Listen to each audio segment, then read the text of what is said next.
Hello student, welcome back to the session number 4 of limit chapter. So आज से पहले हमने 3 सेशन डिस्कस कर लिए हैं and in the all 3 sessions we have discussed basics and we have discussed the one of the method especially for 0 by 0 and infinity by infinity form, that is the factorization कह लो, और इसमें हम directly value putting भी हमने देखा था. आज का भी एक क्वेश्चन है जिसमें हम देखेंगे कैसे थोड़ा बहुत फैक्टराइजेशन से और मैनिपुलेशन से कैसे क्वेश्चन सॉल्व करेंगे. सबसे पहली बात हमारे बेसिक्स पे चलेंगे. पहला क्वेश्चन जो आज का है हमारा, उसमें हम x टेंडिंग टू 64 दे रखा है. फिर दिमाग में रखना है टेंडिंग 64 एग्जैक्टली 64 नहीं है, तो फॉर्म तो 0 बाय 0 बन ही रही है 64 डालने से, बट वो 0 टेंडिंग बाय 0 टेंडिंग बन रही है, ये भी ध्यान रखना है. ठीक है, चलो, तो ऐसा करने से ये बन रहा है. अब मैं एक काम कर सकता हूँ यहाँ, जो मेरे दिमाग में आ रहा है कि ऐसे में थोड़ा सा रेशनलाइजेशन वगैरह भी हो सकता है, बट रेशनलाइजेशन ज्यादातर हम इवन पावर्स में कंसीडर करने की कोशिश करते हैं. यहाँ मैं कोई छोटा सा वैसे मैनिपुलेशन कर लेता हूँ.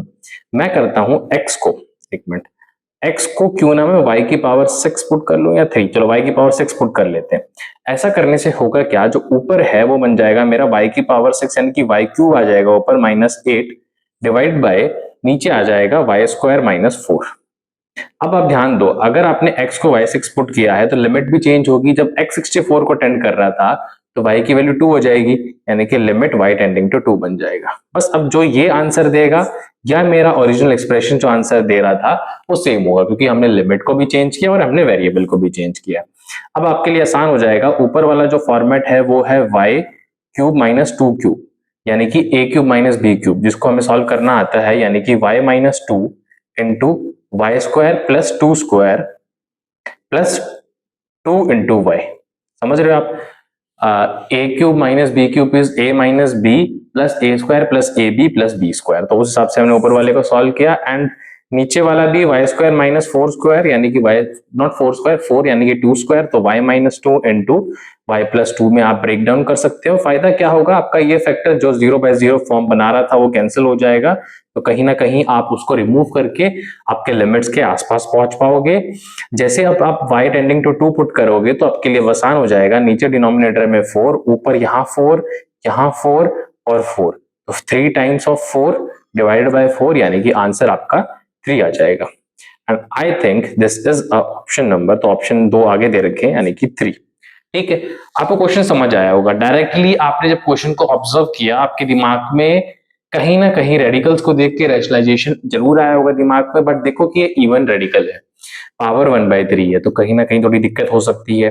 दूसरा, फिर हमने जब पुट करा कि x को हम y क्यूब पुट करें, तो ऊपर अगर आप ध्यान दो यहाँ मैं पुट करता y क्यूब, तो फिर कहीं ना कहीं पावर 3/2 यानी कि कोई ना कोई फ्रैक्शनल पावर में रह जाता. तो मैंने y पावर 6 करके ऊपर भी एक इवन पावर लाया, मतलब इवन का मतलब एक होल नंबर पावर, मैं इवन नहीं कह रहा, odd power I obviously, but एक होल नंबर पावर आई, नीचे भी एक होल नंबर पावर आई, और हम चीजों को सॉल्व कर पाए.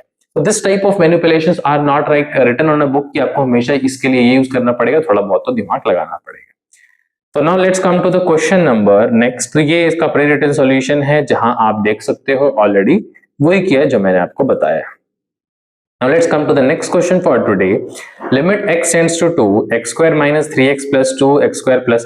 अब यहाँ भी, तो यहाँ तो देखो 2 पुट करने से सबसे पहले तो पुट करना है. क्वेश्चन को देखते ही आंसर पे जंप करने के लिए, मतलब ऐसा नहीं कि आप देख के आंसर की तरफ भागना की कोशिश करते हो. आपको पहले क्वेश्चन को के तरीके से चलना है कि 2 पुट करके देखना है हो क्या रहा है. पहले वाले के तो मुझे फैक्टर भी दिमाग में वैसे ही आ रहे हैं, x माइनस 1 और x माइनस 2 शायद बन रहा है आपका. हाँ, तो इसका मतलब 2 पुट करने से 0 तो बन ही रहा है ऊपर, और नीचे भी अगर मैं देखूं तो 2 पुट करने से 2 का स्क्वायर 4 प्लस 2 0, तो 0 बाय 0 फॉर्म बन रहा है. Obviously tending to by 0 by tending, मतलब 0 टेंडिंग बाय 0 टेंडिंग बनेगा, क्योंकि यहाँ x भी टेंडिंग 2 है, यानी नॉट एग्जैक्टली 2. ठीक है, अगर आपने ये सब ऑब्जर्व कर लिया है तो मैं आपको एक चीज और बताता हूँ, just wait for a minute. हाँ, अब देखो, ये सब करने के बाद पहले वाले को ऊपर आप फैक्टराइज कर लो ताकि हम देखें हो क्या रहा है. पहले वाला तो हमें पता है x minus 1 and x minus 2. नीचे वाले में मैं अगर एक बार ऑब्जर्व करूं तो लेट्स जस्ट चेक. अगर डायरेक्टली दिमाग में ना आए तो आप हमेशा go to the Shridharacharya rule और quadratic formula, -1 plus minus b square minus 4 and 6 यहाँ आ जाएगा डिवाइड बाय 2. तो -1 प्लस माइनस 5/2 यानी कि -3 आ रहा है एक, और एक 2 आ रहा है, तो यानी कि x plus 3 and x minus 2. x plus 3 and x minus 2। तो कहीं ना कहीं x माइनस 2 कैंसिल होने से फिर वो प्रॉब्लम हट जाएगी। अब जब 2 पुट करूंगा तो ऊपर मिलेगा 1 और नीचे मिलेगा 5, तो 1/5 इज माई आंसर। ठीक है। अब जैसे यहाँ पर एक चीज मैं बहुत इंपॉर्टेंट, और ये एक बेस्ट क्वेश्चन तो नहीं, बेस्ट टाइम कहूंगा, बेस्ट टाइमिंग पे आ चुके हैं हम हमारी स्टडी के दौरान, जहां मैं इस चीज को फिर रिपीट करूंगा तो आपको चीजें क्लैरिफाई होंगी कि यहाँ पर हमने एलएचएल आरएचएल को ध्यान क्यों नहीं दिया। देखो प्योरली अलजेब्रिक ऊपर है, मतलब प्योरली अलजेब्रिक छोड़ो, whole expression is purely algebraic. तो यहाँ कहीं ना कहीं मेरे को वरी ही नहीं करना, मेरे दिमाग से निकाल दो। कहीं ना कहीं एक्स के ऊपर मतलब एक्स का मॉड का स्क्वायर लिखा होता तो मैं कुछ सोचता भाई, ठीक है, एक्स पे मोड लगा होता तो कुछ सोचता भाई मैं। मतलब जब कभी कोई कंफ्यूजन ही नहीं है, सिंपल आपको अलजेब्रिक एक्सप्रेशन दिया गया है, सिंपल पॉलिनोमियल टाइप की चीजें दी गई हैं, तो आपको सोचना ही नहीं है। आप डायरेक्टली एलएचएल आरएचएल के बारे में सोचो ही मत। लिमिट के जो तरीके होते हैं जिसमें हम डायरेक्टली लिमिट को निकालने की ट्राई करते हैं, वो हमें फॉलो करना है, चाहे वो पोलराइजेशन हो, पोलराइजेशन कह रहा हूं, चाहे वो फैक्टराइजेशन हो, चाहे वो आपका रैशनलाइजेशन हो, चाहे वो आपका कोई पर्टिकुलर फॉर्मूला ही क्यों ना हो, तो आपको चीजों को नहीं सोचना है। चीजें कब कॉम्प्लेक्स आएंगी, जब कुछ फंक्शन आएंगे, 2-3 फंक्शन के तो नाम बार बार मैं ले रहा हूँ, कुछ एक और मेरे दिमाग में आएंगे जो प्रॉब्लम क्रिएटिंग हो सकते हैं। देखो एक नाम से तो मैं ऐसे बोलूंगा, पीस वाइज जो फंक्शन जो टुकड़ों में डिफाइन होते हैं, जिनका ग्राफ टुकड़ों में बनता है, जैसे स्टेप वाइज फंक्शन जो बनते हैं, जैसे कि जीआईएफ फंक्शन आपका, ठीक है, सिग्नम फंक्शन हो गया आपका, ठीक है, मॉड टाइप की चीजें हो गई जहां मतलब वेरिएशन एकदम से आ रहा है, ठीक है। तो कुछ ना कुछ जो इस टाइप के फंक्शन है जिनका ड्रास्टिक वेरिएशन होता है या फिर पीस वाइज डिफाइन होते हैं, वहां हमें करना ही होता है। 2-3 के नाम मैं बार बार आपके सामने ले रहा हूं। Now let's come to the next question, जहां वो और चीजें समझोगे। ये again it's a very easy question. Now rationalisation method, rationalisation method में कुछ नहीं, रैशनलाइजेशन करना है आपका, ठीक है, containing the square root, generally square root होता है, बट कई बार आपको इवन रूट के हिसाब से भी चीजों को करना पड़ सकता है, मतलब 1/4, 1/2, 1/6 टाइप की चीजें, ठीक है। तो उसमें हम रैशनलाइजेशन करते हैं, और ये रैशनलाइजेशन तो हमें बचपन से करते आ रहे हैं, from class 6, 7, 8, 9 and.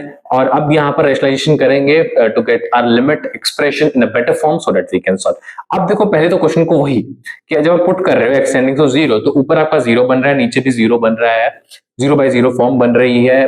Purely algebraic तो है, प्योरली अलजेब्रिक तो है ही, एलएचएल आरएचएल के बारे में नहीं सोचना है, ठीक है। ये स्टेप मैं आपको बोल बोल के बता रहा हूँ, लेकिन आपके दिमाग में with in a millisecond से जंप कर जाएंगे और आप एग्जैक्टली उस पॉइंट से स्टार्ट करोगे जहां से करना होता है। It's like driving car, it's like driving bike, जहां आप इनिशियली हर चीज पे ध्यान देते हो, towards your clutch, towards your accelerator, towards your brake, ठीक है, but once you go you start just living all the step from your mind, ठीक है। तो क्वेश्चंस में भी ऐसा ही, इट्स अबाउट प्रैक्टिस। और जैसे जैसे आप जेईई मेंस और और टफ एग्जामिनेशन जेईई एडवांस में जाते हो, आपको वहां इनफ प्रैक्टिस चाहिए होती है, और वो इनफ प्रैक्टिस आपको यही चीजें करवाती है, that's a reduction of time, ठीक है। Now let's come to this question now, ठीक है। यहाँ पर अब क्या, जैसे रैशनलाइजेशन बोला तो ऑब्वियसली मुझे पता है कि ऊपर तो मैं x लिखूंगा, नीचे इसका बीच में प्लस लगा के, यानी कि यहाँ तो 1+x है माइनस, ठीक है, यहाँ भी √1 - x है। यहाँ मैं क्या करने वाला हूं, I will be doing that is √1+x plus √1 - x, और ऊपर भी यही √1+x प्लस √1 - x, ठीक है। अब जब नीचे जब मैं इसको सॉल्व कर लूंगा तो 1+x मिल जाएगा, -1, और फिर ये माइनस का जो था तो यहाँ +x आ जाएगा, माइनस माइनस कैंसिल हो जाएगा। I think everything is going correct, okay. ऊपर आपके पास यहाँ x अवेलेबल है, ठीक है, एक सेकंड को इसको थोड़ा सा ढंग से लिख, हाँ, ऊपर आपके यहाँ x अवेलेबल है, और ये पूरा एक फैक्टर, इसको वापस नोट नहीं कर रहा, but this is I am just repeating. अब क्या है कि नीचे x और x 2x बन जाएंगे, तो मैं थोड़ा सा ना अपनी जगह ही बचाऊंगा, टाइम बचाऊंगा, यहाँ से x काट दूंगा, तो नीचे 1/2 बचेगा, 1/2 बचेगा, और जो एक्सप्रेशन हमने नोट डाउन उस टाइम नहीं किया था, बट इस बार मैं लिख देता हूं प्लस ऑफ √1 - x, ठीक है।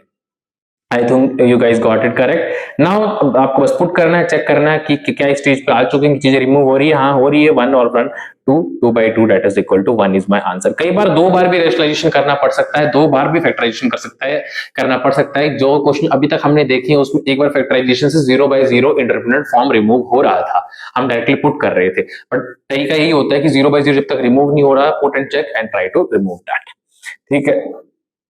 चेक हमेशा करना है। इसका आंसर 1 आ चुका है, ऑप्शन नंबर तो भी है 3 हो जाएगा हमारा, ठीक है। ये क्वेश्चन और कर ही लेते हैं, आई थिंक, हाँ बस ये क्वेश्चन और कर लेते हैं। अदरवाइज आप इसको कमेंट में डाउट का पुट करना, आप देख लेना, नो मैटर। न्यूमरेटर में अगर आपका एक्सप्रेशन ऐसा है तो न्यूमरेटर में इसका rationalisation 1 + under root x minus 4 से हो जाएगा, नीचे भी ये एक्सप्रेशन आ जाएगा। सॉल्व करना आपको, अगर if you have doubt in some of the class we can discuss, otherwise ये क्वेश्चन डिस्कस करने की जरूरत नहीं है। और जिनका आंसर आ रहा है please comment the answer in the comment section, और उससे मुझे आइडिया लग जाएगा you guys are understanding and you guys are studying properly. और बाकी चीज हम देखते रहेंगे। Keep learning, keep watching.